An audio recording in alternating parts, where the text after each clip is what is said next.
311 wins, 3 Cy Young Awards, a pitcher who turned the most hopeless team in baseball into world champions almost by himself. Twice, the very franchise Tom Seaver rebuilt from nothing tried to push him out the door, in decisions historians still call among the worst in the history of sports management. One came wrapped in a newspaper column that humiliated his wife, the other came from a careless mistake nobody bothered to double-check. Somehow, neither one destroyed him. This is the story of how. George Thomas Seaver was born in Fresno, California, on November the 17th, 1944, the youngest of 4 children. His father, Charlie Seaver, was an amateur champion golfer and an executive at a company that packed and shipped raisins across the country. Sports ran through the family, from swimming to volleyball, and young Tom started throwing a baseball almost as soon as he could walk. But the boy who would one day be called the franchise did not look like one.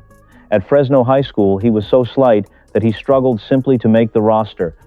After graduation, instead of college scouts calling, Seaver spent a year working in the raisin packing trade and enlisted in the United States Marine Corps Reserve, serving 6 months of active duty. Something changed in those 6 months. He returned to Fresno City College taller, heavier, and stronger, with a fastball that suddenly meant something. In 1964, he won 11 straight games and set school strikeout records. That summer, to prove himself worthy of a scholarship, he was sent to pitch in Alaska for the semi-professional Gold Panners of Fairbanks. He came home with an offer from the legendary coach Rod Dedeaux at the University of Southern California. At the University of Southern California, Seaver was drafted by the Los Angeles Dodgers in 1965, but the two sides never got close on a bonus, and he stayed in school. That refusal set off one of the strangest chapters in baseball history. In January of 1966, the Atlanta Braves selected Seaver in the secondary phase of the draft. Weeks later, they signed him for a $40,000 bonus. There was only one problem. The University of Southern California season had already begun, and by rule, no professional club could sign a player once his college season was underway. The commissioner voided the contract on the spot. Then came the trap. Because Seaver had technically signed a professional contract, the governing body for college sports declared him no longer eligible to play as an amateur either. His father was furious enough to threaten legal action against organized baseball itself.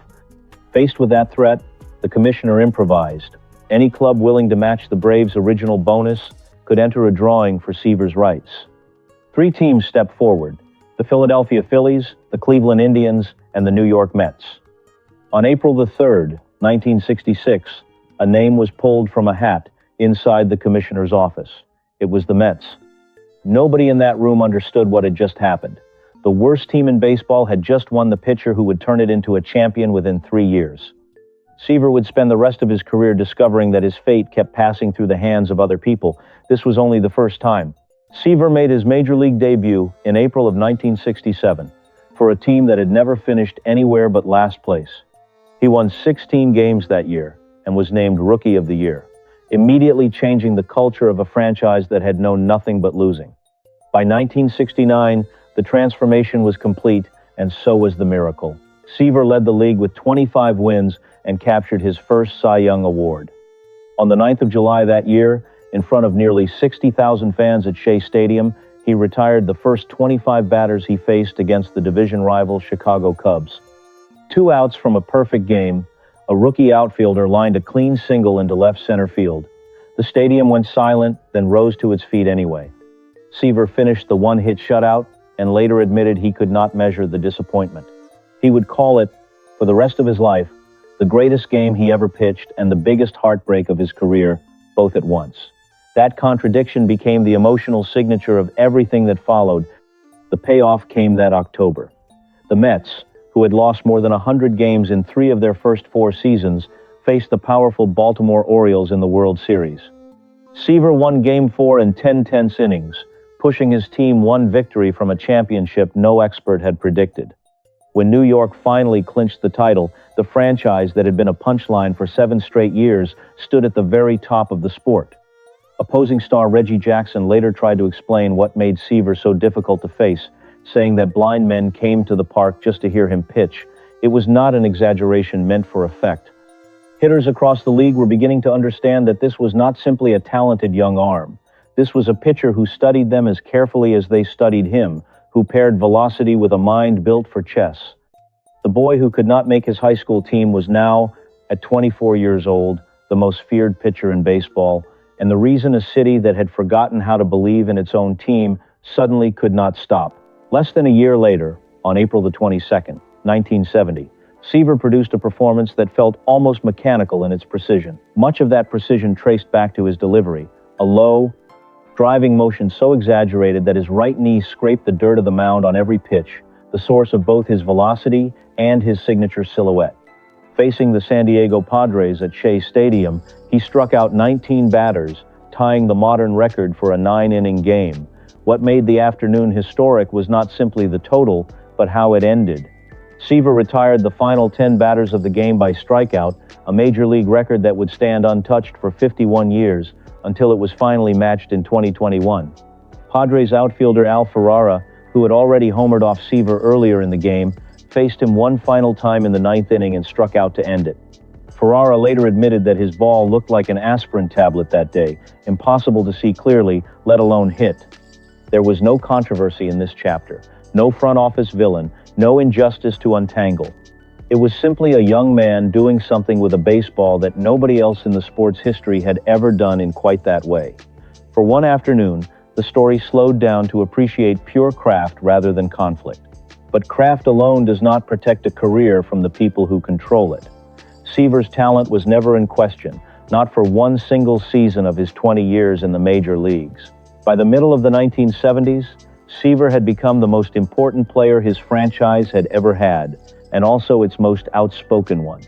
4 years earlier, in 1973, he had won a second Cy Young Award and helped the Mets complete an even more improbable run than the one that made them champions, rising from last place in the middle of summer to a National League pennant, with an aging Willie Mays playing the final season of his career at his side.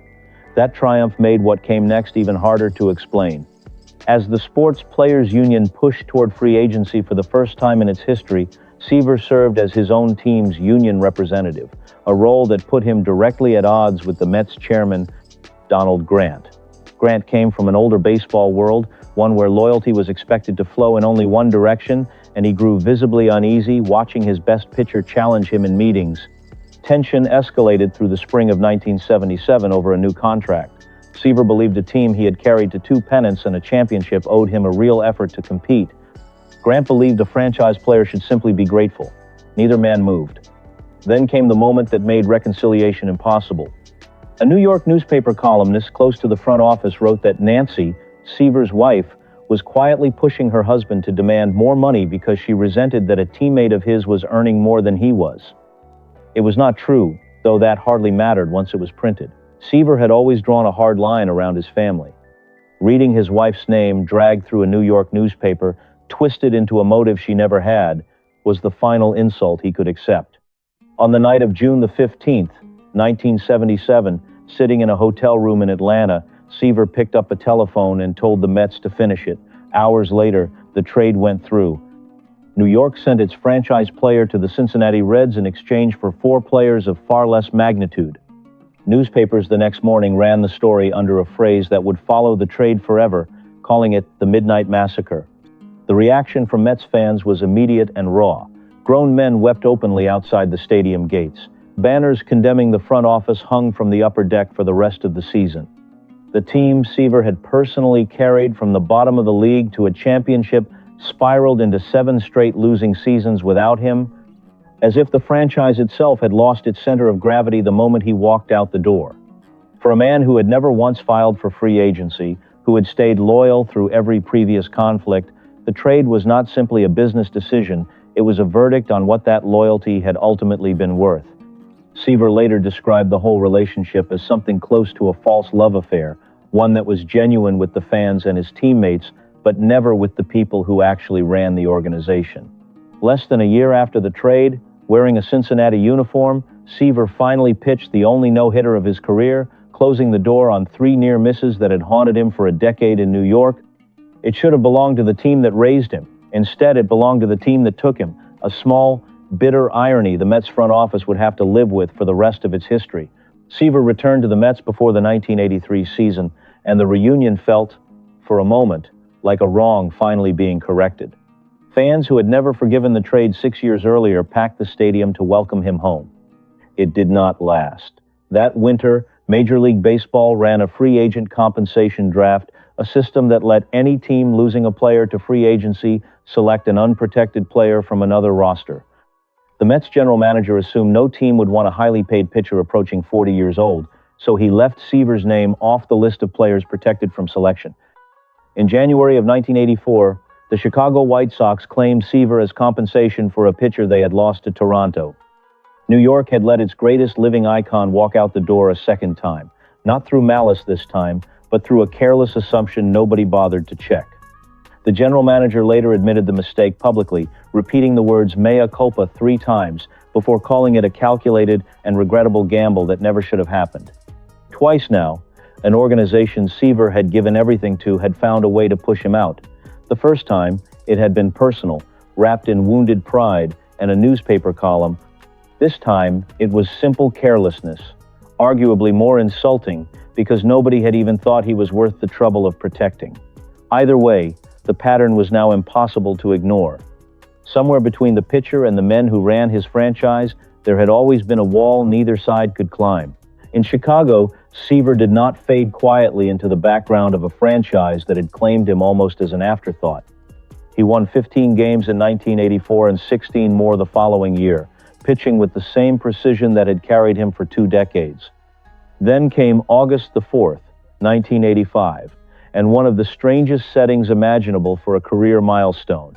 Seaver took the mound not at his old home field, not in front of the fans who had loved and lost him twice, but at Yankee Stadium, wearing a White Sox uniform, chasing his 300th career win against New York's other team.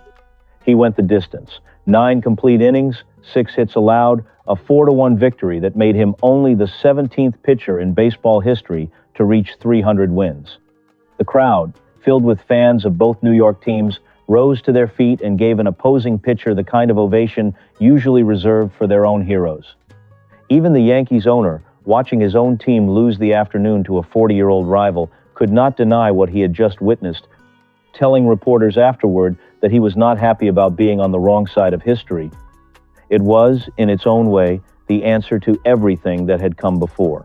The franchise that discarded him twice could only watch from a distance, as the city that once worshipped him found a way to celebrate anyway, cheering for a man in the wrong uniform because the name on his back had never really changed. Seaver later said that when he saw tears in his wife Nancy's eyes after the final out, he knew it had been a great moment. 2 organizations had tried, in 2 very different ways, to write him out of the story. Neither one succeeded. He had simply gone somewhere else and kept being exactly who he always was. Seaver retired after the 1986 season with 311 wins and 3 Cy Young Awards, the greatest pitcher his sport's most hopeless franchise ever produced. In 1992, he entered the Baseball Hall of Fame on the highest vote share ever recorded, a number that finally matched what everyone had known for 20 years. He spent his final chapter tending rows of grapevines on a California hillside, building a vineyard with the same discipline that once defined his pitching motion. In his last years, he faced a slow decline in memory and health, and he passed away peacefully in the summer of 2020, surrounded by the family who had stood beside him through every version of this story. A pitcher who built a champion out of nothing, twice pushed toward the exit by the organization he saved. The lesson is not that loyalty always gets repaid fairly, because for Seaver, it plainly did not right away. The lesson is that real greatness outlasts the people who fail to recognize it in time. His old ballpark eventually raised a statue in his honor only after he could no longer see it for himself.